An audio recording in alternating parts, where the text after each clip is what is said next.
Ya, baik teman-teman semua. Bismillahirrahmanirrahim. Assalamualaikum warahmatullahi wabarakatuh. Nah, gimana kabarnya teman-teman semua? Alhamdulillah kita bisa berjumpa kembali di mata kuliah Design Thinking ini ya di PPG Prajabatan PGSD nomor 07.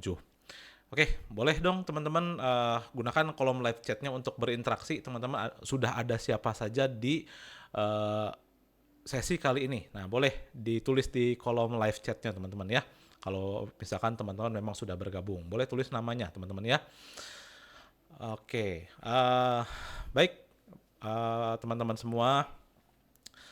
Sebelumnya saya sampaikan mohon maaf terlebih dahulu karena mode perkuliahan kita jadi berubah ya. Yang semula kita bisa tatap muka secara langsung, nah namun dalam kesempatan kali ini setelah adanya perubahan jadwal ternyata kita tidak berkesempatan untuk bertatap muka secara langsung. Jadi izin saya meneruskan perkuliahan dengan mode seperti ini ya. Mudah-mudahan cocok teman-teman ya dengan mode asinkronus seperti ini. Karena tentunya teman-teman ketika teman-teman perlu mengulang kembali penjelasan justru lebih enak ya ketika mode asinkronus ini. Nanti teman-teman setelah selesai nanti bisa diulang kembali itu di video atau di link siaran yang sama gitu dengan hari ini. Nah, coba tulis teman-teman ya yang hadir di kolom live chat. Nah, ini merupakan bentuk ini ya, bentuk pengecekan presensi. Ada siapa saja yang sudah bergabung dan harusnya teman-teman semua tepat waktu ya karena saya sudah menjadwalkan teman-teman untuk bergabung di waktu yang sudah disediakan ya, sesuai jadwal. Oke, baik teman-teman semua, kali ini kita akan melanjutkan perkuliahan ya dengan materi terakhir yang sudah kita bahas di beberapa pertemuan sebelumnya, yaitu in-depth interview ya. Nah, in-depth interview itu adalah tahap akhir dari kita memahami atau berempati kepada peserta didik kita, yang mana teman-teman harusnya sudah dapat pengalaman ya mewawancarai guru dan bagaimana guru tersebut memahami siswa atau mewawancara siswa ya. Apapun pengalaman yang teman-teman dapat, nah silakan teman-teman tuangkan gitu di LMS ini teman-teman ya di akhir dari topik 1. Nah, kita masih ada 3 topik lagi sisanya ya. Nah, sekarang kita akan mencoba masuk ke topik 2 ya. Saya ini ya teman-teman ya, saya harusnya lebih cepat ini harusnya topik 2 selesainya karena topik 2 ini kalau tidak salah disampaikan ketika teman-teman di waktu bersamaan ini menempuh ujian tengah semester ya. Nah, jadi topik 2 kita akan ringkas namun tidak menghilangkan esensi, begitu harusnya teman-teman ya. Oke, teman-teman ya, mudah-mudahan perkuliahan di mode ini juga tidak mengurangi esensi ya, di mana kita berkuliah secara tatap muka karena mohon maaf di hari Sabtu saya tidak ada di kota yang sama gitu dengan teman-teman berkuliah. Mudah-mudahan tetap terfasilitasi. Kalau mau ada diskusi nanti silakan boleh tanyakan di LMS maupun di grup WhatsApp atau boleh secara pribadi. Nah, namun saya mohon maaf kalau misalkan tidak dibalas secara langsung ya. Nah, kita akan mulai teman-teman ya dari ini teman-teman topik yang baru nih teman-teman ya, ketika teman-teman ini uh, sudah mulai masuk ke tahap ideasi ya, karena seperti kita pelajari sebelumnya design thinking itu terdiri dari beberapa tahap dan kita harusnya sudah komplit di tahap berempati. Nah, sekarang di tahap ideasinya. Nah, ideasi ini tentunya teman-teman tahu mau ke arah mana. Muncul ide itu kan dari pemikiran ya. Nah, itu yang akan kita jadikan fokus sekarang di bagian pemikirannya. Oke, nah jadi di sini kita akan mulai dulu dari sini ya, mulai dari T21 nih. Nah, sebelumnya memang teman-teman sudah bekerja kelompok ya untuk memahami kemampuan berempati teman-teman ya. Nah, ini ada panduan untuk teman-teman menuangkan hasilnya di sini teman-teman ya. Temuan apa? Ini sudah ada beberapa nampaknya ya, dari Indah, dari Nadia. Nah, ini diurutkan sesuai dengan ini teman-teman ya, dengan waktu pengumpulan teman-teman. Yang belum ini yang apa? Yang belum terbaca ini ada ininya ya. Ini sudah ditandai masih belum ditandai ya ini. Nanti kalau sudah dibaca saya akan tandai dan akan memberikan masukan berikut nilainya ya teman-teman. Oke, sepertinya kita mulai dari sini teman-teman ya. Nah, di sini teman-teman, ya, kita akan menggunakan design thinking ini untuk mengembangkan pemahaman terhadap berbagai stakeholder ini ya, pendidikan. Ini harusnya ada modul muncul ya. Nah, entah kenapa di browser saya tidak muncul, tapi memberikan download. Nah, ini seharusnya di browser teman-teman atau di eh, apa perangkat teman-teman juga bisa ini ya, teman-teman ya, bisa mengunduh modul. Nanti setelah modulnya diunduh, ini ada konsep dasarnya, silakan dibaca ya. Nah, sekarang saya akan coba meringkas apa yang sudah di ini ya. Saya baca juga. Jadi kita bareng-bareng teman-teman ya. Kalau misalkan ada pemahaman setelah teman-teman baca ternyata kurang paham, nah ini boleh kita diskusikan selama beberapa pertemuan ke depan ya. Selama 1 atau 2 pertemuan ke depan. Karena nanti kita harus sudah pindah lagi tuh ke modul 3 ya. Nah, jadi ini intinya ini saya akan tampilkan dalam presentasi teman-teman ya. Nah, saya butuh konfirmasi teman-teman di sini. Apakah sudah terlihat teman-teman ya apa yang saya tampilkan? Nah, kalau sudah mohon konfirmasinya kembali di kolom live chat ya. Jadi intinya dari ketiga modul atau ketiga bahan ajar yang ada di LMS, nah ini intinya teman-teman ya. Kita tuh pengen mengurangi bias dalam pemecahan masalah kreatif menggunakan design thinking, dan akan ada model lain nih dari design thinking yang akan kita pelajari bareng-bareng. Nah, coba konfirmasi dulu, sudah terlihat belum di kolom live chatnya ya. Dan saya tetap memastikan siapa saja yang hadir dan semua mesti berpartisipasi teman-teman ya. Nah, saya nggak mau teman-teman datang ke sini cuma awalnya aja cuma nulis di kolom live chat, Pak saya udah hadir. Nah, tapi tetap berpartisipasi dalam rangkaian perkuliahan ya, karena pengennya meskipun asinkronus teman-teman, mohon maaf saya tidak ingin mengurangi esensi dengan tatap muka. Teman-teman harus berpartisipasi seenggaknya ya. Baik teman-teman semua, ini kita mau bahas di modul kedua ini ya, mengurangi bias. Nah, mungkin teman-teman ada yang kurang familiar dengan istilah bias ini ya, kecuali di nama saya ada itu ya. Tapi bukan itu ya maknanya. Nanti kita akan pahami bersama-sama. Ini judulnya ya, mengurangi bias dalam pemecahan masalah kreatif dengan design thinking, sekali lagi ya. Oke, kita pahami dulu konsep bias itu sendiri ya. Apa itu bias dalam pemecahan masalah kreatif? Nanti modulnya boleh teman-teman rujuk ya. Ini karena saya pun bukan ngarang sendiri ya teman-teman. Karena saya juga memahami dulu 3 modul yang dibagikan di LMS, kemudian saya merangkumnya untuk teman-teman. Nah, dan teman-teman nanti boleh berdiskusi ya. Barangkali ada konsep saya yang kurang, barangkali ada konsep saya yang keliru. Nah, teman-teman boleh menyampaikannya lewat live chat atau kolom komentar nantinya.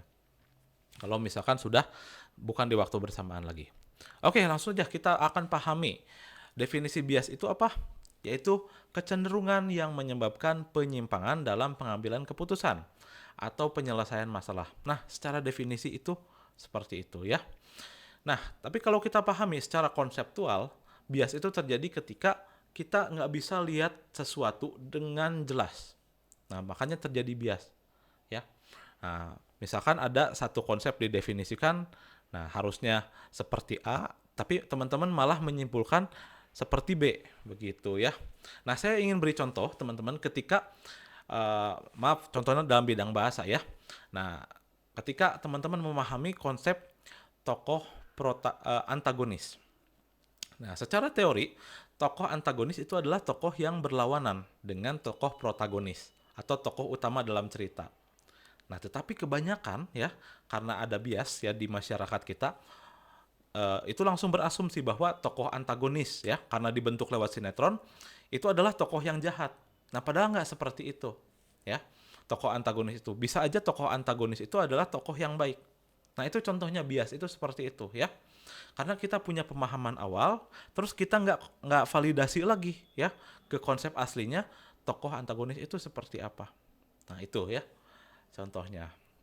Nah, jadi dampaknya apa? Nah, seperti yang ada di poin kedua nih. Nah, kita akan pahami bersama-sama. Dampak bias ini dapat mengurangi kualitas, orisinalitas ya atau keaslian dan efektivitas dari solusi atau keputusan yang mau kita ambil nantinya. Tuh, begitu teman-teman ya. Jadi kita kan kalau dalam pendidikan, kalau dalam pembelajaran, kita nggak mau menyesatkan orang. Nah, jadinya pahami konsepnya betul-betul. Nah, ketika teman-teman membaca satu konsep, nah kadang-kadang setelah membaca itu kita berasumsi bahwa diri kita paham. Nah, padahal nggak seperti itu teman-teman ya. Kalau belum diulangi, kalau teman-teman belum bisa mengajarkan sesuai dengan bahasa teman-teman, nah itu berarti masih terjadi bias dalam diri teman-teman ya. Gitu. Hati-hati teman-teman ya. Ini masalah serius yang terjadi di era sekarang. Nah, jangan jangan bilang kalau udah dikasih PDF-nya, teman-teman baca terus teman-teman berasumsi bahwa teman-teman ngerti. Nah, setidaknya ada yang bisa kita jelaskan terlebih dahulu. Nah, begitupun ya, ketika teman-teman mengajar, itu teman-teman dapat buku paket untuk disampaikan ke para peserta didik. Nah, jangan cuma dibaca sekali, tapi konfirmasi kembali ke diri sendiri. Nah, apakah saya sudah benar-benar paham? Nah, coba kerjain latihannya ya. Itu adalah salah satu upaya kecil untuk mengatasi bias dalam penelitian. Nah, eh, setelah tahu dampaknya, teman-teman nggak mau dong terjadi pada diri sendiri ya. Dan kita mau kenalin satu konsep nih ya.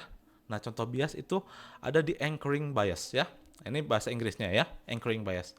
Jadi anchor itu dalam bahasa Indonesia itu adalah jangkar. Nah, jangkar kan kalau misalkan dalam pelayaran itu kan buat ini ya, buat nahan kapal. Jadi anchor itu jangkar. Nah, ini terjadi biasnya di mana ketika desainer, nah kita sebutnya desainer ya dari kita ini. Desainer itu terlalu berpegang pada informasi awal. Nah, ini jelas teman-teman ya.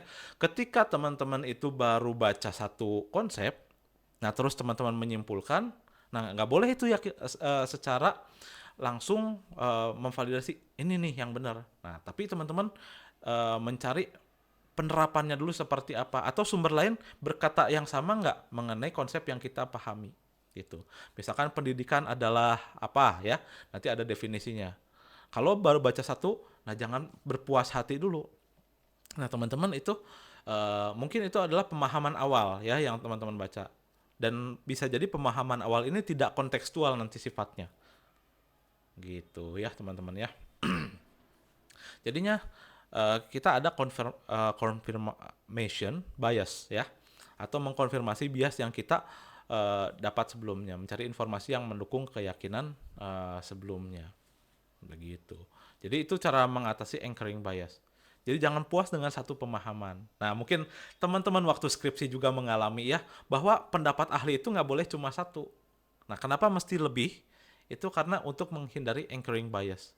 Takutnya teman-teman nggak dapat uh, konsep secara utuh ya. Jadinya ada pendapat lain yang mendukung sehingga apa yang teman-teman pahami itu lebih mantap nantinya.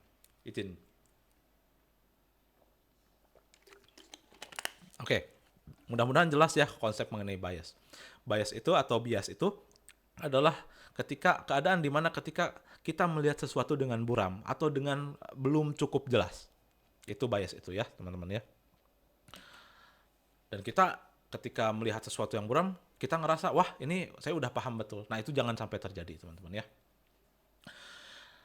Nah jadi peran bias dalam pemecahan masalah kreatif ini, bias ini dapat mendorong solusi yang tidak optimal karena mengabaikan perspektif lain. Nah, jadi bukan cuma satu perspektifnya ya ketika kita memahami sebuah konsep, tapi ada perspektif lain juga yang harus kita ini ya, yang harus kita pandang. Makanya kita harus berempati supaya kita bisa melihat dari perspektif lain. Nah, contohnya apa? Contohnya ketika kita mengajar.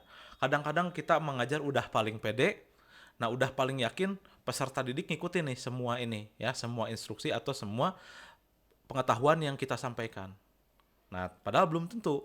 Nah, di peserta didik A mungkin seperti itu, di peserta didik yang lain atau di siswa yang lain pemahamannya tidak selalu seperti itu. Nah, mungkin di siswa lain ada yang belum paham, ya. Nah, makanya kita mesti berempati, gitu. Nah, pemikiran yang terbatas ini akan menurunkan kualitas solusi kreatif nantinya dan meningkatkan risiko kegagalan. Nah, dikutip dari salah satu artikel yang barusan yang ada di modul ini ya, modul di LMS-nya, ini dari Todd dan kawan-kawan. Nah, bias kognitif ini yang sederhana dan kompleks sama-sama berdampak negatif ya. Namun, bias yang kompleks misalkan optimisme berlebihan, nah memiliki dampak yang lebih kuat. Nah, ini ada salah satu bias kognitif ya. Nah, karena kita dari tadi berbicara bias itu di ranah apa? Itu di ranah kemampuan kita. Kadang-kadang ada orang yang terlalu yakin tapi belum memahami materinya secara utuh. gitu ketika menjelaskannya, dan akhirnya menyesatkan gitu. Salah satunya adalah overconfidence ya. Overconfidence ini adalah optimisme yang berlebihan kalau di sini disebutnya teman-teman ya.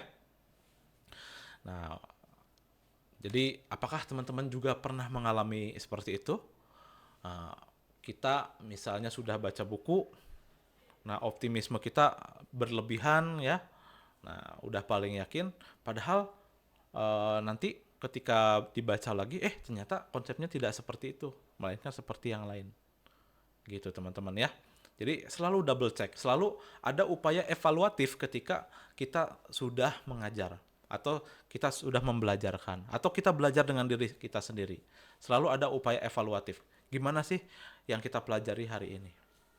Gitu teman-teman ya. Nah, sekarang kita mau berkenalan ya dengan dengan konsep double diamond ya. Di mana double diamond ini merupakan salah satu kerangka berpikir yang juga masih bagian dari design thinking gitu. Nah, kita mengingatkan kembali bahwa design thinking ini adalah pendekatan yang berfokus pada empati, pemahaman mendalam, dan pemecahan masalah secara kreatif gitu. Nah, dalam double diamond ini ada dua fase yang yang jadi sorotan utama. Pertama, fase divergensi, dan kedua, fase konvergensi atau diverge and converge. Nah, untuk mengeksplorasi, ini yang diverge, dan untuk menyempitkan ide yaitu converge. Nah, kita kadang perlu menyempitkan konsep dan kadang kita perlu memperluas konsep. Nah, makanya dikenal sebagai double diamond ya. Nah, memperluas dan menyempitkan gitu.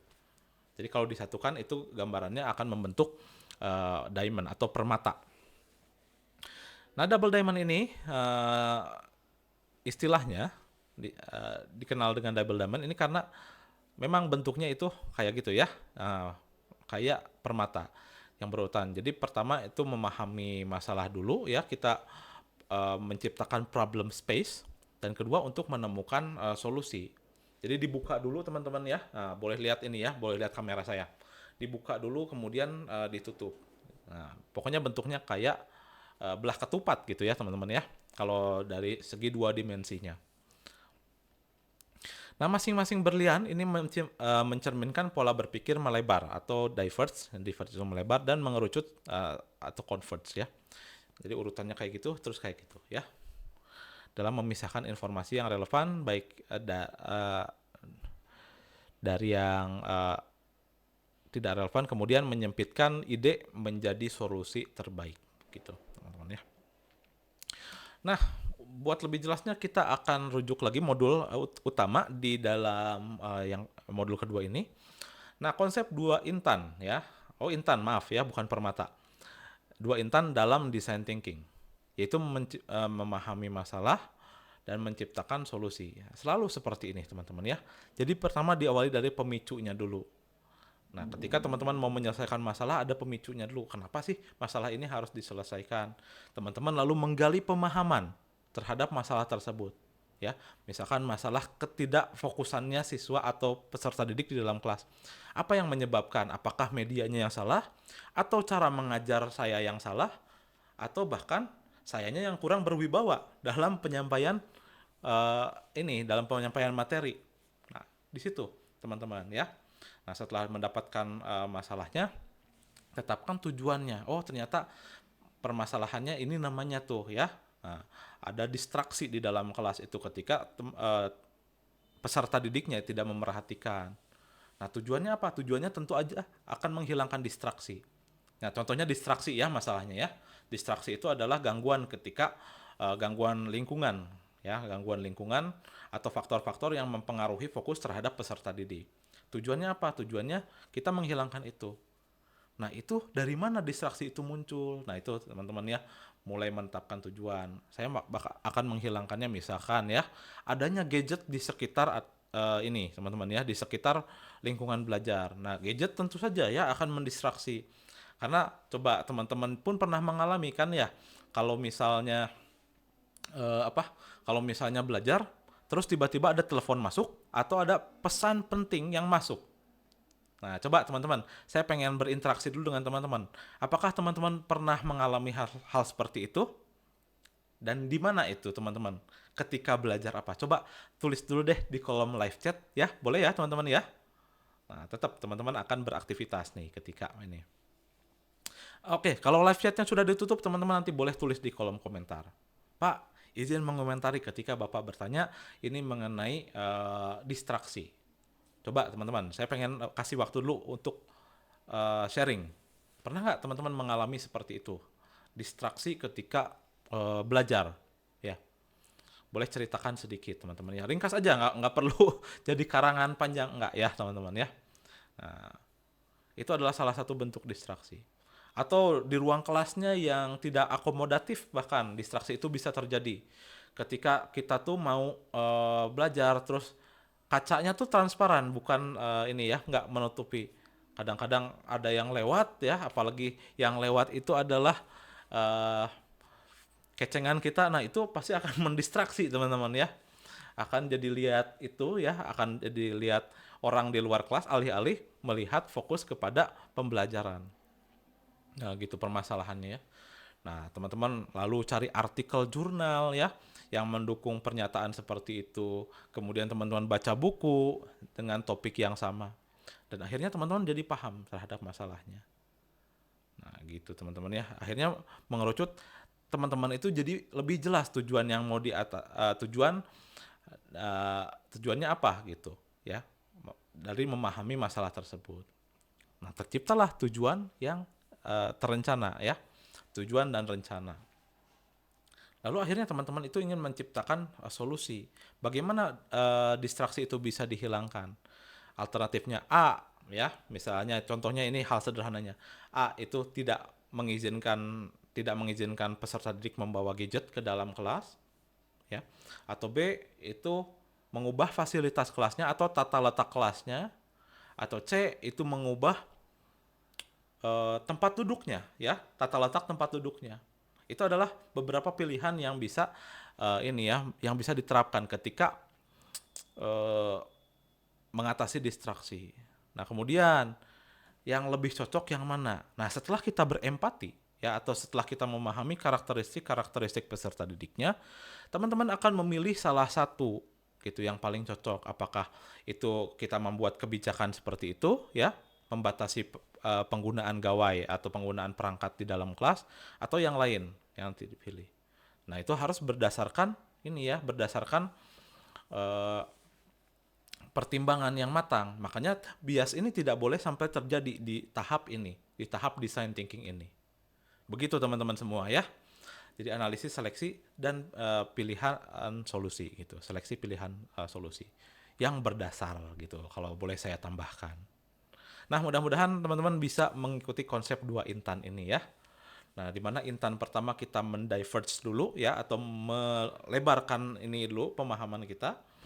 Nah, untuk memahami masalah. Nah, kemudian converge itu lebih spesifiknya kita ingin melakukan apa? Sebagai salah satu bentuk solutif ya terhadap sebuah masalah. Ya, mudah-mudahan bisa dipahami ya konsep 2 intan ini teman-teman ya dalam design thinking ini. Nah, barangkali cocok nanti teman-teman dengan konsep ini. Nah, silakan ya diperdalam. Nah, langkah-langkahnya double diamond ya. Nah, sebetulnya ini sudah ada nih teman-teman ya. Langkah pertama di sini, sebelah sini, 2, 3, 4 ya, yang disederhanakan dengan istilah seperti ini ya. Yang pertama adalah discover ya. Discover itu artinya menemukan. Pertama bangun empati. Nah, sama ya tahap design thinking. Dengan memahami pengguna melalui wawancara, observasi, simulasi. Apalagi teman-teman sudah punya pemahaman ini ya, perangkat wawancara yang lebih canggih nih di in-depth interview ya. Nah, wawancara biasa dan in-depth interview. Teman-teman sudah punya pemahaman itu. Kedua, mendefinisikan atau mengidentifikasi masalah utama tanpa bias asumsi. Nah, jadi jangan baper gitu. Maksudnya itu ya. Ketika kita mau memahami karakteristik peserta didik kita, nah kita jangan baper. Kelas ini mah pada nggak fokus karena apa? Nah, itu jangan sampai ada perasaan seperti ini. Tapi apa yang kita identifikasi itu harus secara objektif, teman-teman ya.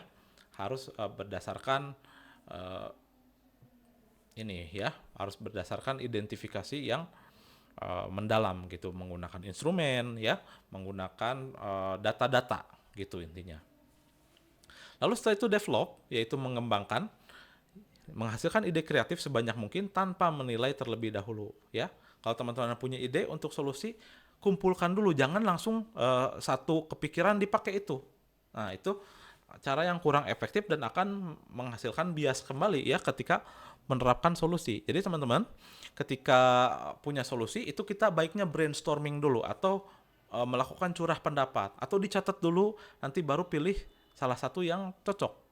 Nah, karena kita nggak bisa langsung menentukan gitu teman-teman ya. Solusi itu banyak ya, solusi itu banyak. Cuma yang lebih cocok yang mana itu perlu dipikirkan dan dipertimbangkan. Ya.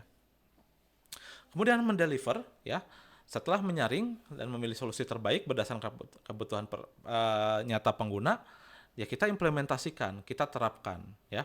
Apapun hasilnya, mau berhasil mau tidak, nah itu akan menjadi temuan bagi kita untuk mengevaluasi kembali.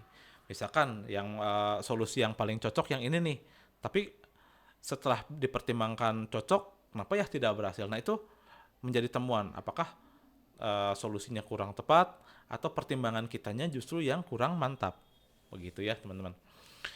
Jadi jangan selalu merasa gagal teman-teman ketika punya solusi kemudian diterapkan ya. Nah misalkan solusinya apa? Solusinya adalah untuk kelas yang cenderung cuek dihadirkan media, ternyata tetap cuek.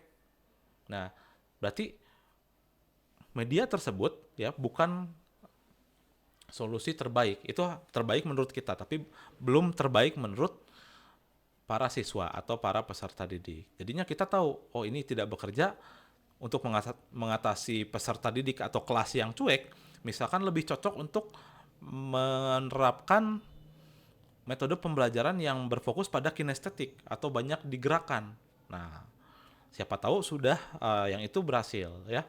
Sudah diterapkan yang itu berhasil. Jadi kita punya langkah-langkah yang lebih mantap nantinya ketika menyelesaikan permasalahan. Nah, begitu teman-teman ya. Nah, untuk berikutnya ini ada teknik peramalan atau forecasting ya untuk mengurangi bias ya. Nah, forecasting itu seperti apa? Nah, teman-teman sebelum ke istilah ini, nah teman-teman mungkin pernah dengar istilah weathercasting ya atau ramalan cuaca. Nah, kurang lebih seperti ini ya. Nah, kurang lebih seperti itu ya. Ada ramalan yang kita gunakan ya, tapi ramalan ini sifatnya hipotetif ya. Jadi masih berupa rancangan ya yang harus kita proyeksikan. Nah, makanya di sini definisi forecasting ini adalah memproyeksikan masalah memproyeksikan hasil jangka panjang dari ide atau solusi yang diusulkan.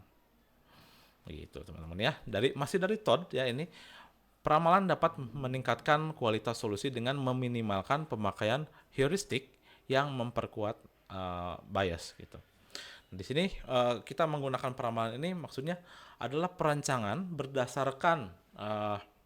berdasarkan evaluasi sebelum-sebelumnya gitu ya. Ya, jadi ini metode peramalannya gimana? Melibatkan prediksi konsekuensi positif dan negatif, peluang baru serta hambatan yang mungkin muncul. Gitu. Jadi sudah memprediksi terlebih dahulu. Kita sudah punya perancangan nih, misalnya ya. Sudah punya perancangan. Nah, jadi perancangan itu bukan kita asumsikan sebagai sesuatu yang 100% akan berhasil. Nah, tetapi dampak buruknya apa? Nah, contohnya gini teman-teman ya. Ketika teman-teman menganggap penggunaan media interaktif itu sebagai solusi atas pembelajaran yang kurang interaktif. Nah, ini kayaknya berhasil deh. Nah, tapi jangan berpikiran berhasil dulu. Nah, gimana kalau misalkan si media itu nggak ada responnya dari ini, nggak ada respon yang baik dari peserta didik. Nah, berarti kita harus solusikan di variabel yang lain. Misalkan metodenya ditambah nih, ya. Kita tidak hanya menampilkan media interaktifnya, tapi kita misalkan mengintegrasikan metode lain, misalkan project based learning. Kita si peserta didik dikasih masalah dulu, ya. Nah, lalu kita ini ya, setelah dikasih masalah itu kita libatkan kembali ke media pembelajaran yang ditampilkan. Nah, misalkan lebih menunjuk gitu ya, lebih menunjuk siswa atau lebih menghadirkan masalah, baru integrasikan kembali. Ya, tidak hanya sekadar ditayangkan. Jadi antisipasinya apa? Nah, itu forecasting itu seperti itu ya. Jadi simulasi kecil-kecilan dalam benak kita. Gitu intinya teman-teman ya. Kan kalau simulasi beda lagi. Simulasi itu sudah diterapkan. Nah, kalau forecasting itu meramalkan. Setelah kita punya solusi, ramalkan apa yang akan terjadi. Jangan berasumsi 100% solusi kita berhasil. Itu intinya teman-teman ya. Tapi apakah kita harus menyempurnakan? Tidak disebut sempurna juga, karena mungkin nanti ada kebocoran atau ada titik yang tidak kita lihat gitu ketika melihat mengantisipasi solusi. Tapi setidaknya rencana kita jadi lebih matang melalui forecasting ini ya. Gitu teman-teman ya. Nah, jadi studi kasus ini menggunakan empati dan peramalan di design thinking. Nah, khususnya dalam pendidikan ini memahami kebutuhan siswa dengan teknik empati. Kembali ke sana teman-teman ya, kembali ke teknik empati. Setelah kita punya ide ya, live in ya atau simulasi itu ya teman-teman ya. Live in itu live artinya secara langsung ya, secara langsung dipelajari kemudian atau teman-teman bisa mensimulasikan untuk sesuatu yang lebih penting biasanya ya gitu. Nah kemudian ini memproyeksikan hasil jangka panjang dari perubahan metode belajar melalui peramalan sehingga solusi yang diambil lebih akurat dan berpusat pada kebutuhan nyata pengguna. Nah begitu teman-teman. Nah solusi yang diambil ini lebih akurat, jadi bukan lebih sempurna ya, sekali lagi melalui forecasting ini lebih akurat dan berpusat pada kebutuhan nyata pengguna. Itu kata kuncinya. Nah, dari keseluruhan rangkaian ini yang bisa kita simpulkan.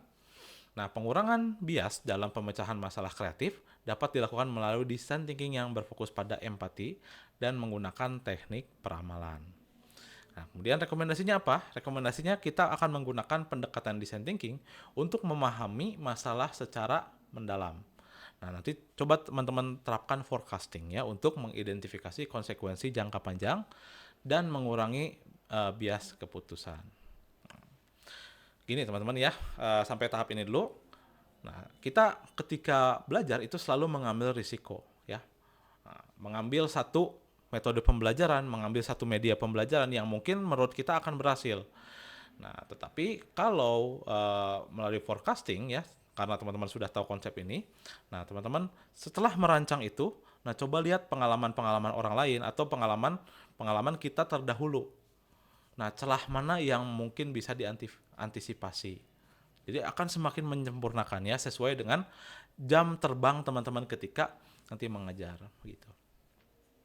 Lalu alokasikan waktu dalam proses diverge ya untuk memahami pengguna atau stakeholdernya ya sebelum mengkonvergenkan ya ide ke solusi yang dipilih. Tuh, begitu teman-teman ya. Nanti jadi PR-nya teman-teman, nah silakan pahami ya. Pahami apa? Pahami si double diamond ini ya. Proses konvergensi dan divergensi ini ya. Lalu aplikasikan ke dalam pembelajaran. Kalau misalkan teman-teman sudah punya ruang ya, sudah punya ruang itu artinya sudah punya tempat di mana kita bisa belajar. Begitu. Dan pahami juga bagaimana forecasting dilaksanakan.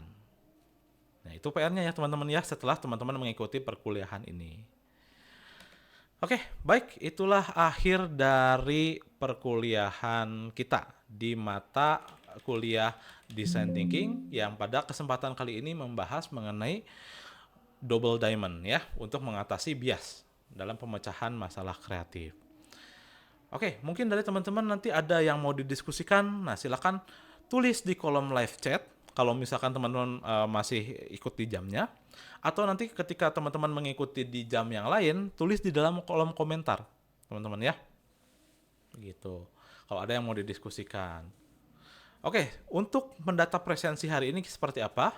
Untuk data presensi hari ini, teman-teman silakan tulis NIM, nomor induk mahasiswa, teman-teman, strip, ya, nama lengkap teman-teman ya, di kolom live chat atau di kolom ini teman-teman ya.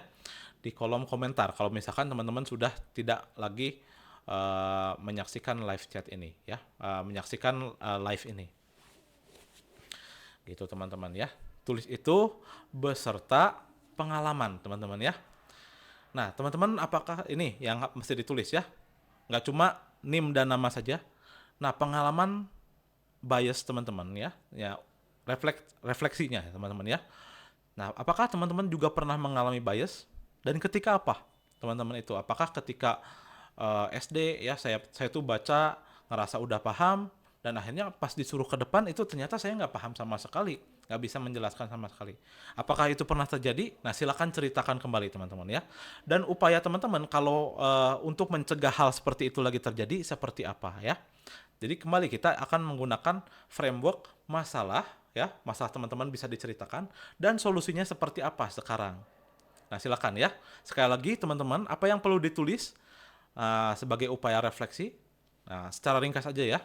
NIM, nama, kemudian masalah bias yang pernah teman-teman alami dan bagaimana uh, proses design thinking ini dapat membantu teman-teman ya, atau solusi apa yang pada saat itu teman-teman lakukan, atau sekarang kalau saya jadi pada waktu dulu saya akan ngapain ya, begitu, masalah dan solusi, begitu teman-teman semua ya. Silakan ditulis ya. Nah, sambil berpikir ditulis dan saya izin akhiri perkuliahan di sini ya. Eh, saya mohon izin teman-teman untuk mengakhiri perkuliahan. Mudah-mudahan apa yang disampaikan pada saat ini bisa bermanfaat untuk teman-teman semua ya. Ini adalah ringkasan dari modul 2. Kembali sumber lengkapnya itu ada di LMS teman-teman ya. Silakan rujuk modul utama, artikel, kemudian ada artikel website yang bisa teman-teman rujuk juga. Begitu teman-teman semua, izin saya akhiri. Wassalamualaikum warahmatullahi wabarakatuh.